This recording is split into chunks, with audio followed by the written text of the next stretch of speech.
Hello hi അസ്സലാമു അലൈക്കും മക്കളെ, നമുക്കൊന്നൊരു അടിപൊളി നെയ്യപ്പം ഉണ്ടാക്കിയാലോ. പെട്ടെന്ന് തയ്യാറാക്കാൻ പറ്റുന്നൊരു നെയ്യപ്പാട്ടോ.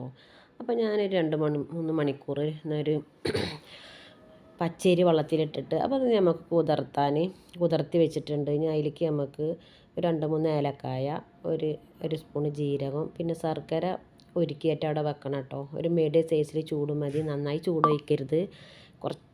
ഒരു കൈ വെച്ചാൽ പൊള്ളാത്ത തരത്തിലുള്ളൊരു ചൂട് വേണം കേട്ടോ. അപ്പോൾ നമ്മൾ ശർക്കര പാനി വെച്ചിട്ടാണ് നമ്മൾ അരി അരച്ചെടുക്കുന്നത്. അപ്പോൾ ഞാൻ അതിൻ്റെ മുന്നിൽ തന്നെ നമുക്ക് കുറച്ച് തേങ്ങാക്കൊത്ത് വറുത്തെടുക്കണം നെയ്യിൽ. പിന്നെ അതിൻ്റെ കൂടെ തന്നെ കുറച്ച് കറുത്ത എള്ളും പാടെ കൂടിയിട്ട് ഞാൻ നെയ്യും വെളിച്ചെണ്ണയും പാടെ മിക്സ് ആക്കിയതാണ് കേട്ടോ. അപ്പോൾ അതിലേക്ക് ഇട്ട് കൊടുക്കുന്നുണ്ട്. അപ്പോൾ നമ്മൾ അരി അരച്ചത് ശർക്കര പാനിയിൽ തന്നെയാണ് അരി അരച്ചത്. ഒരു തരിയോട് കൂടിയിട്ട് വേണം നമ്മൾ ഈ നെയ്യപ്പത്തിന് അരി അരക്കാൻ കേട്ടോ. നന്നായിട്ട് അരഞ്ഞു പോകരുത്. അപ്പോൾ രണ്ടാമത്തെ ട്രിപ്പിൽ ഞാൻ കുറച്ച് തേങ്ങ ഇടുന്നുണ്ട് കേട്ടോ. ഒരു 2 കൈ തേങ്ങ ഇട്ട് കൊടുക്കുന്നുണ്ട്. ബാക്കി വന്ന അരി പിന്നെ ബാക്കി വന്ന ശർക്കരപ്പാനിയും പാടെ അരി കൂടെ ഇട്ട് കൊടുക്കുന്നുണ്ട്. പിന്നെ ഇതിൽ കൂടെ ഞാൻ ഒരു സ്പൂണ് പിന്നെ ഒരു 2-3 സ്പൂണ് മൈദ. അപ്പോൾ ഞാൻ കുറച്ച് നെയ്യപ്പം കൂടുതൽ ഉണ്ടാക്കുന്നുണ്ട്. അപ്പോൾ അതിനൊരു വലിയൊരു കയ്യിലാട്ടോ ഞാൻ മൈദ എടുത്തത്. അതും പാടെ കൂടി അരച്ചെടുക്കുക. അങ്ങനെ നമുക്കിതിൽ ആവശ്യത്തിന് കുറച്ച് ഉപ്പ് ഇട്ട് കൊടുക്കാം കേട്ടോ. മധുരമൊന്നും ബാലൻസ് ചെയ്യാൻ വേണ്ടിയിട്ട് നല്ല ടേസ്റ്റുള്ള നെയ്യപ്പമായിരുന്നു കേട്ടോ. അപ്പോൾ നമുക്ക് ആ ഉപ്പ് ഇട്ടിട്ട് നന്നായി ഒന്ന് മിക്സ് ആക്കി എടുക്കാം. പിന്നെ നമ്മൾ പൊരിച്ച് വെച്ചിട്ടില്ലേ കറുത്ത എള്ളും തേങ്ങ കൊത്തൊക്കെ, അതും നമുക്കിത് ഇട്ട് കൊടുത്തിട്ട് നന്നായിട്ടൊന്ന് മിക്സ് ആക്കി കൊടുക്കാം കേട്ടോ. അപ്പോൾ സോഡ ഒന്നും ഇടണ്ട, പെട്ടെന്ന് തയ്യാറാക്കാൻ പറ്റണൊരു നെയ്യപ്പാട്ടോ. പണ്ടുള്ള കാലത്തൊക്കെ നമ്മൾ നെയ്യപ്പം ഉണ്ടാക്കാൻ 2-3 മുന്നേ നമ്മൾ കൂട്ടി വെക്കൂലേ, അങ്ങനെയൊക്കെ ഞാൻ ആദ്യമൊക്കെ ഉണ്ടാക്കിയിരുന്നു കേട്ടോ നാട്ടിലൊക്കെ ആകുമ്പോൾ.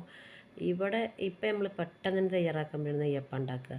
അപ്പോൾ നമ്മൾ നെയ്യപ്പം സലാത്തിന് ചീരിന് കൊടുക്കാൻ വേണ്ടിയിട്ടാണ് നമ്മൾ നെയ്യപ്പം ഉണ്ടാക്കുന്നത് കേട്ടോ. പിന്നെ മരണപ്പെട്ടു പോയവർക്കൊക്കെ ദുആ ചെയ്യാൻ വേണ്ടിയിട്ട് എൻ്റെ താത്തയും എൻ്റെ അമ്മായിയമ്മയും എൻ്റെ ഏട്ടത്തിയൊക്കെ മരണപ്പെട്ടു. അപ്പോൾ ഇവിടെ സലാത്ത് ഉണ്ടാവും. അപ്പോൾ എന്തെങ്കിലും നമ്മളൊരു സന്തോഷത്തിന് വേണ്ടിയിട്ട് ഒരു കൊടുക്കുമ്പോൾ ദുആ ചെയ്യാൻ പറഞ്ഞിട്ട് കൊടുക്കുമ്പോൾ ദുആ ചെയ്തിരിക്കുമ്പോൾ ഒരു ചീര് മധുരം കൊടുക്കാൻ വേണ്ടിയിട്ടാണ് ഞാൻ അത് ഉണ്ടാക്കുന്നത് കേട്ടോ. അപ്പോൾ നമ്മളങ്ങനെ നെയ്യപ്പൊക്കെ അത് അടിപൊളിയായിട്ട് പൊന്തിക്കണം കേട്ടോ. റെസ്റ്റ് ചെയ്യാൻ വെക്കേണ്ട ആവശ്യമൊന്നുമില്ല. പെട്ടെന്ന് തന്നെ നമ്മളെ നെയ്യപ്പം പൊള്ളി വരും കേട്ടോ.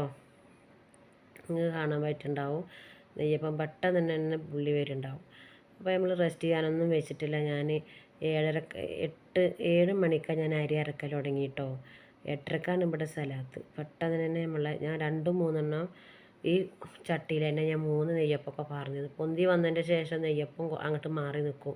അപ്പോൾ നമ്മൾ ഇപ്പുറത്തതിൽ തന്നെ നമ്മൾ വീണ്ടും മാവ് കോരി ഒഴിച്ചാൽ പെട്ടെന്ന് തന്നെ റെഡി ആവും കേട്ടോ. ഞാൻ ഓരോന്ന് ചുടുന്നതാണ് ഇപ്പോൾ ഞാൻ കാണിച്ചിട്ടുള്ളൂ.